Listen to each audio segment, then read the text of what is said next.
Wabarakatuh. InsyaAllah sama-sama diri Ustaz, abang-abang berada di hadapan adik-adik sekalian ni, membimbing bacaan. Sama-sama kita membaca Al-Quran bersama-sama untuk mengkhatamkan pada hari ini. Mudah-mudahan dengan usaha ini diberkati oleh Allah Subhanahu Wa Taala. InsyaAllah beroleh rahmat daripada Allah Subhanahu Wa Taala. Kita mulakan dengan istighfar, seterusnya surah Al-Fatihah dan membaca surah Al-Duha sehingga surah An-Nas.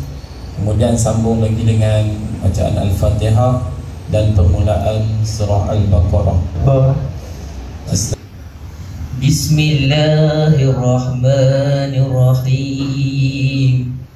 Ara'aita allazi yukazzibu bid-din, fazalika allazi yad'ul yatim wa la yahuddu ala ta'amil miskin, fawailul lil musallin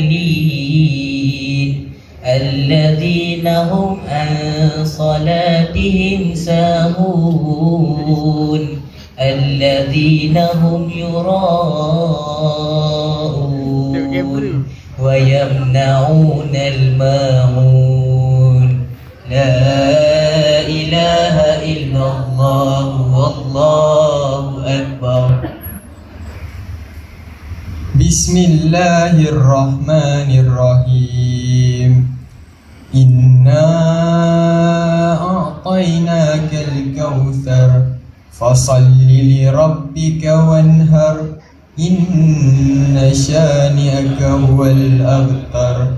La ilaha illallah